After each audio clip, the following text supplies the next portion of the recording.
Toucan Play That Game is proudly sponsored by NiceGameShop.com, the place to go for rare and unusual Asian games.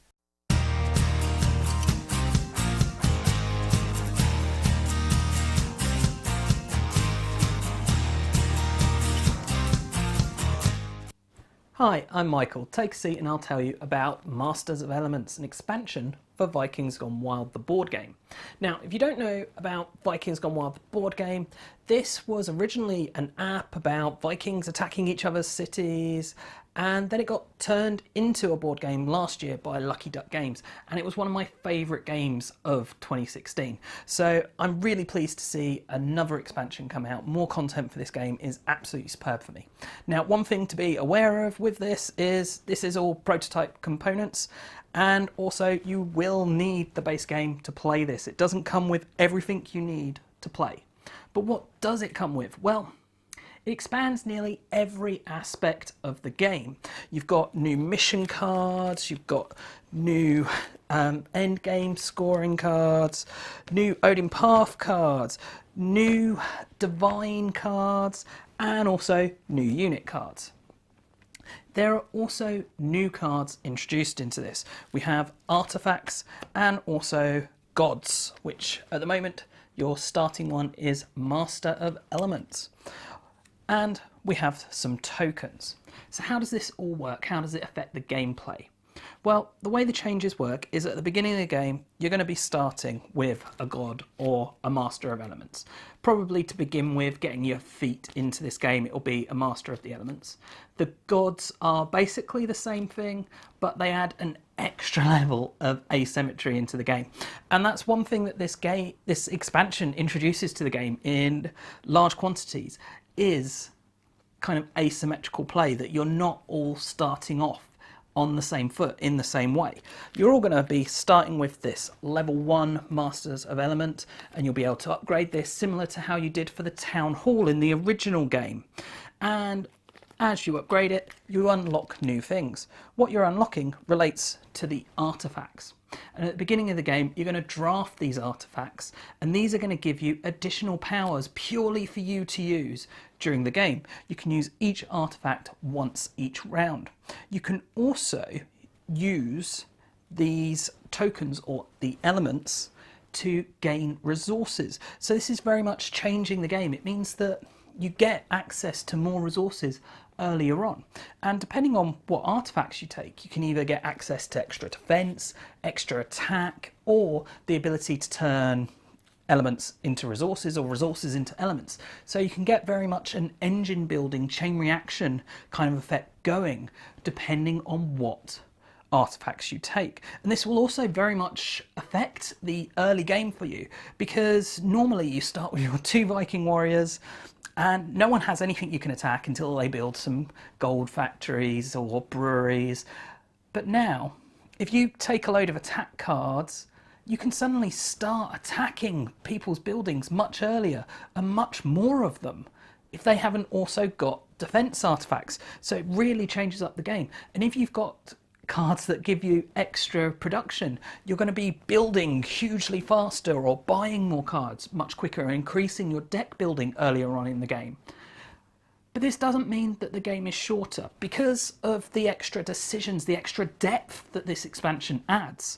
Firstly, you've got the draft. That takes time. I mean, it's not hugely long. You're dealt 4 cards, you pick one, you pass it on until you're left with a final 2, and you'll pick one, and then you've got 3 artifacts to use during the game. It doesn't take that long, but it takes extra time. It's extra decision making.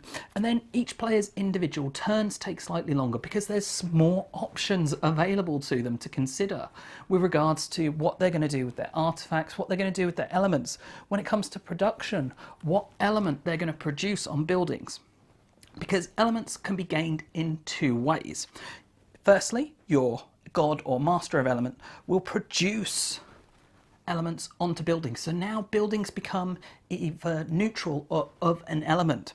And a lot of the cards and special condition and game bonus cards and mission cards are going to relate to doing this sort of thing, or to picking up cards that have elements. So that's why you've got all these new divine cards, the new Odin Path cards and the new unit cards. These all have elements associated to them, and as well as that, they'll either use element tokens that you're gaining from your building, or potentially even give you element tokens in order to power other effects. So there's a lot more to consider with regards to the order you play things, and yeah, just as I say, getting that kind of chain reaction building up going. Another big kind of change with this expansion is that you no longer have defense units. You used to have defense cards and attack cards. Now the majority of attack unit cards have defense on them. This does very much change the kind of strategies in the game. It means the game becomes much more attack heavy, because as you'll buy these, if you don't get attacked, you're then going to use them to attack, and you're more willing to buy them. Whereas it used to be, if you were being attacked a lot, you'd buy defense cards, or if the end game score bonus required defense cards, you'd buy them. But otherwise, a lot of the time, people wouldn't necessarily have defense cards. You wouldn't be able to know what people are going to be able to defend, what they're going to be able to attack. And now, whenever someone is looking to attack on their turn, they're going to be sat there going, do I use this to attack? Or do I save it to defend? And this means that so often people just go, well, I'll do the attack because attacking pays off so much more than defending. Whether this is good or bad, I don't know. It's different. And that's kind of good for an expansion. I still love the original game. I'll still happily play the original game. But I have really enjoyed playing this expansion. I've enjoyed the extra depth. I've enjoyed the asymmetry of it and the way you kind of go different paths much quicker. You always had an element of someone might go one way, someone another way, and as the game progresses it becomes asymmetrical based on what people have bought and what people have built, etc. But yeah, I just really love what this brings to the game. It's more depth, more decisions, but that does mean longer game time. And I don't think that's necessarily a problem, because saying it's longer game time, rather than it being an hour's game now, it's like an hour and a half to 2 hours. It's still not that long, and I'm perfectly happy playing that.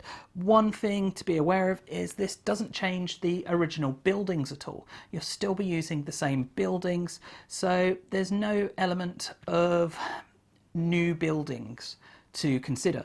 But the buildings are changed by the elements, so that's the one area of the game that's stayed the same. Not a problem. I think it's good to have some consistency there. Obviously, the way the game actually plays and flows is almost identical, except for the changes with regards to production and having the elements and being able to use those elements. So I think this is a superb expansion. It does what an expansion should. It gives you more content to enjoy a game you love.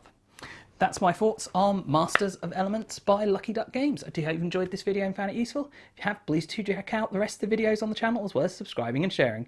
And as always, thanks for watching, and bye for now.